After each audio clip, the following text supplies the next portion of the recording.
Hello बच्चों, welcome to conceptual economic solution. आज है हमारी वीडियो नंबर 26। आज की वीडियो में हम पढ़ने वाले हैं factors affecting elasticity of demand. तो स्टार्ट करते हैं हमारे फैक्टर्स।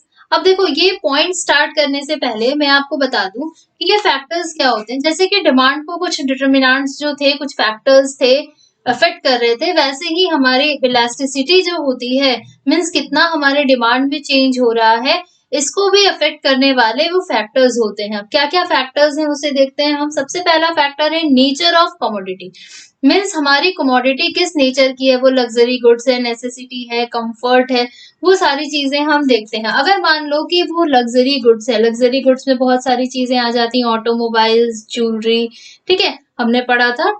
कोशिश की है मैंने कि वही सारे एग्जाम्पल्स लूं जो कि मैंने पिछली वीडियोस में रिपीट किए हैं, ठीक है। तो यहाँ पर हम देखते हैं कि लग्जरी गुड्स, अगर मान लो कि लग्जरी गुड्स है, दैट मीन्स उसके प्राइस अगर थोड़ा भी अप डाउन हो रहा है, राइज कर रहा है, फॉल कर रहा है, तो उसके डिमांड में बहुत ज्यादा चेंजेस आएंगे। अगर ज्यादा चेंजेस आएंगे, that means greater than one. ज्यादा ही, जब जैसे ही हम बोलते हैं ज्यादा, मोर, मीन्स क्या हो जाता है, वो ग्रेटर देन वन। वैसे ही हम नेसेसिटी गुड्स की बात करते हैं कि जो नेसेसिटीज है हमारी लाइफ की, तो उसमें क्या होता है, बहुत ज्यादा चेंज नहीं होता, तो वो less than one. Price of the commodity, अगर मान लो कि किसी गुड की प्राइस बहुत ज्यादा हाई है, तो हाई प्राइस होने पर, हाई प्राइस गुड्स होने पर वो मोर इलास्टिक होंगे, ठीक है। और अगर प्राइस लो होती है तो वो लेस इलास्टिक होंगे। दैट मीन्स इलास्टिक और inelastic respectively. Next, income level of consumer. If income level of the consumer high, then elasticity is less. That means inelastic. क्यों होता है ऐसा? क्योंकि अगर हाई लेवल ऑफ इनकम है, तो जहां वो ज्यादा स्पेंड कर रहा है, वहां उसे थोड़ा और स्पेंड करने में कोई भी प्रॉब्लम नहीं होगा। सपोज दैट मैं जो है वो ऑडी लेने के लिए जाती हूँ, जहां मैं 60-70 लाख रुपीज अगर स्पेंड कर सकती हूँ उसे लेने में, तो अगर 1,00,000-2,00,000 रुपए और उसकी प्राइस बढ़ गई, तो फिर उसको परचेज करने में मुझे कोई भी प्रॉब्लम नहीं आएगी। तो यहाँ पर क्या होगा, if income level of the consumer high, then elasticity of the product is less.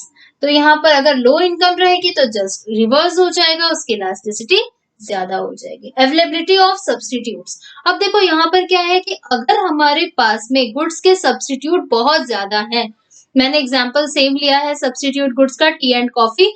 तो अगर हमारे पास सब्सटीट्यूट है, तो क्या हो जाएगा, वो इलास्टिक ज्यादा होंगे कि एक नहीं है तो हम दूसरे को यूज कर लेंगे। एक का प्राइस अगर राइज करेगा तो दूसरे की डिमांड जो होगी वो ना राइज कर जाएगी, है ना। अगर हमारे पास सब्सटीट्यूट ही अवेलेबल नहीं है, मान लो कि कुछ एडिक्टेड पर्सन होते हैं जिसे अल्कोहल, सिगरेट, टबैको, इन सभी की आदत हो जाती है, तो अगर मान लो हमारे पास उसका कोई सब्सटीट्यूट नहीं है, तो सब्सटीट्यूट नहीं है, दैट मीन्स इनइलास्टिक होगा। प्राइस कितना भी बढ़ जाए घट जाए, बहुत माइनर सा उसके डिमांड में चेंजेस आता है। Next, multiple uses. एक प्रोडक्ट का अगर बहुत ज्यादा यूज हो रहा है तो उसकी डिमांड इलास्टिक होगी। इसका एग्जांपल मैंने सेम आपके बुक वाला लिया है ताकि आपको समझने में बिल्कुल भी दिक्कत नहीं हो, ठीक है, क्योंकि इस पॉइंट में जो होते हैं बच्चे थोड़े से गड़बड़ा जाते हैं कि इलास्टिक क्यों हो रही है। तो बच्चों देखो, मान लो कि अगर इलेक्ट्रिसिटी है, इलेक्ट्रिसिटी का बहुत सुबह उठते हो तुरंत लाइट जलाए, है ना, लाइट जला रहे हो तो उसका यूज कर रहे हो। हाँ, तो इलेक्ट्रिसिटी जो है, हम सुबह उठते हैं, स्विच देते हैं, लाइट जल जाती है ना। फिर आगे बढ़ते हैं, फिर स्विच देते हैं, फैन ऑन हो जाता है। तो हम क्या कर रहे हैं, इलेक्ट्रिसिटी का बहुत सारा यूज कर रहे हैं। फिर हम किचन में जाते हैं, स्विच देते हैं, हमारा मिक्सर ऑन हो जाता है, हमारे स्टोव ऑन हो जाता है, जो भी हम इंडक्शन वगैरह यूज कर रहे हैं। तो मतलब हमारी जो लाइफ है वो चारों तरफ से इलेक्ट्रिकल गैजेट से क्या है, घिरी हुई है ना। तो एक इलेक्ट्रिसिटी का यूज हम बहुत सारी चीजों के लिए कर रहे हैं। तो यहाँ पर अगर मान लो इलेक्ट्रिसिटी बहुत ज्यादा कॉस्टली हो जाए, बहुत ज्यादा, तो क्या होगा कि हमें उसे स्टॉप करना पड़ेगा, आगे से उसकी सप्लाई को स्टॉप किया जाएगा। तो यहाँ पर उसकी डिमांड क्या हो गई, इलास्टिक हो गई। Next, postponement of use. अगर हम किसी गुड के यूज को पोस्टपोन कर सकते हैं कि भाई आज हम अगर यूज नहीं करेंगे तो कोई बात नहीं है, हम बाद में इसे यूज कर लेंगे, तो उसकी डिमांड भी इलास्टिक होगी। दैट मीन्स अगर प्राइस थोड़ा सा बढ़ता है तो उसकी डिमांड बहुत ज्यादा फॉल कर जाएगी। And vice versa. Habitual goods, अगर मान लो किसी चीज की हमें आदत है, ठीक है, आदत मतलब क्या? हाँ वही, अगर हम ड्रंकर हैं, टबैको खाते हैं, सिगरेट पीते हैं, तो क्या होगी? Elasticity inelastic. हमने यहाँ भी बताया है कि अगर क्लोज सब्स्टिट्यूट अवेलेबल नहीं हो तो इनइलास्टिक, और अगर हैबिचुअल है तो इनइलास्टिक। यहाँ पर हैबिचुअल गुड्स जो होते हैं उसमें केवल बुरी चीजें ही नहीं आती। मान लो कि कोई पोएट, उसे पोयम लिखना अच्छा लगता है, वो पोयम लिखने के लिए हैबिचुअल है ना? तो वहां पर वो जितनी ज्यादा पोयम लिखेगा ना, उतना ज्यादा उसको और लिखने का मन करेगा, तो इसलिए उसकी भी इलास्टिसिटी क्या हो जाएगी? इनइलास्टिक होगी। ठीक है, आगे देखो। तो ये भी एक हैबिट में ही आती, मीन्स हैबिट जो कंज्यूमर की है, हम लोग सिंपल अगर कहना चाहें तो हैबिट अगर बढ़ रही है, ठीक है, तो उसमें तुम्हारा जो कंजम्पशन होता है, हम लोग जो यूज कर रहे हैं, तो वो यूज में जो होता है बहुत कोई फर्क नहीं पड़ता है, इसलिए वो इनइलास्टिक हो जाता है। Proportion of income spent on a commodity, हम जो कमा रहे हैं अब उसका कितना प्रोपोर्शन हम जो है गुड्स में खर्च कर रहे हैं। अगर हम बहुत ज्यादा अमाउंट खर्च करते हैं तो क्या इफेक्ट पड़ेगा? तो वो इनइलास्टिक होगा, और अगर हम स्मॉल अमाउंट को स्पेंड करते हैं तो वो क्या हो जाएगा? इलास्टिक हो जाएगा। देखो, spend small amount, small proportion, अगर हम स्मॉल प्रोपोर्शन खर्च कर रहे हैं, मीन्स हम 5 रुपए, 10 रुपए, 2 रुपए, ठीक है, हमें एक नीडल लेनी है। देखो हमने यहाँ पे एग्जाम्पल लिया है नीडल एंड न्यूज़पेपर, ये आपके रोज काम आने वाली चीजें हैं जिससे आप आराम से समझ सकते हो। मान लो कि सुई लेनी है, तो सुई कितने में आएगी? 2 रुपए, 3 रुपए में आएगी, तो आपको लेने जाना है, तो उसकी प्राइस अगर मान लो 50 पैसे बढ़ गई, पहले आप 2 रुपए की एक सुई लाते थे, अब जो है 2.5 रुपए की एक सुई आती है, ठीक है, तो क्या हो जाएगा?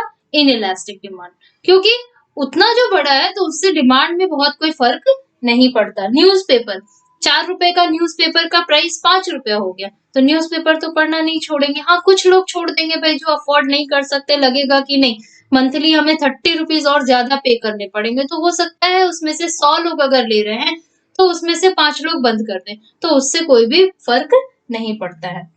Next, time period. अब देखो इसको ध्यान से समझना, अगर टाइम पीरियड फेवरेबल है तो हमारी इलास्टिसिटी ग्रेटर देन 1 होगी, that means long time period, और शॉर्ट टाइम पीरियड में अनफेवरेबल।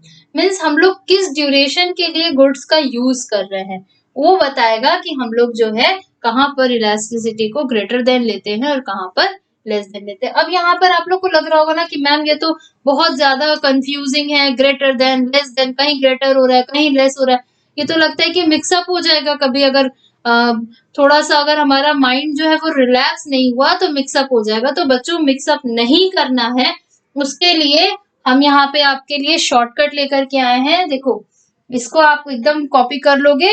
इलास्टिक और इन इलास्टिक मीन्स किसकी इलास्टिसिटी ग्रेटर देन 1 होती है, किसकी लेस देन 1 होती है। आपके luxurious goods, high price goods, आप इसको और अच्छे से लिख लेना। नहीं नजर आ रहा हो तो वीडियो को पॉज करो, स्क्रीनशॉट लो और बाद में लार्ज करके लिखो। देखो, लग्जरियस गुड्स जो होते हैं, high price goods, low income level जिसकी होगी, आप पूरा अच्छे से लिखोगे। मोर सब्स्टिट्यूट्स अवेलेबल हैं जिन गुड्स के, मल्टीपल यूजेस हो रहे हैं, हम पोस्टपोन कर सकते हैं फ्यूचर में यूज को, फेवरेबल टाइम पीरियड है, तो ये सारा कुछ हमारा ग्रेटर देन 1 में आ जाएगा। अगर मान लो कि हमारा लेस देन में हमें लेना है, यानी कि इन इलास्टिक डिमांड में लेनी है, तो क्या क्या चीजें लेंगे? जो हमारी नेसेसिटीज होती है, देन आफ्टर लो प्राइस है अगर गुड्स का, फिर हाई इनकम है, कोई सब्स्टिट्यूट अवेलेबल नहीं है, हैबिचुअल है मीन्स कंज्यूमर्स जो है वो एडिक्टेड है, ठीक है, हमने एक वर्ड यूज किया था इनसेन है, तो यहाँ पर अनफेवरेबल टाइम पीरियड है तो इलास्टिसिटी लेस देन 1 हो जाएगी। तो इस तरह से आप जो है factors affecting elasticity of demand को याद रख सकते हो। इसमें क्या होता है, जनरली 1 मार्क्स का क्वेश्चन भी पूछता है, डायरेक्टली पूछेगा तब तो आप पूरा अच्छे से एक्सप्लेन करके लिख दोगे। 3 मार्क्स में आपसे अगर डायरेक्टली पूछा तो आप 3, 4, 5 पॉइंट लिख दिए। लेकिन अगर मान लो 1 मार्क्स में आपसे पूछता है कि जैसे मैंने एग्जांपल दिया था, वाटर इज इलास्टिक और इन इलास्टिक, इस टाइप से करके अगर पूछेगा आपसे, तो उसके लिए आपको ये पूरा कॉन्सेप्ट जो होना चाहिए वो क्लियर होना चाहिए। इसलिए अच्छे से पढ़ो। अगर मान लो इसमें आपको कोई भी दिक्कत है तो आप क्या करोगे, हमसे कमेंट बॉक्स में लिख करके पूछोगे, ठीक है।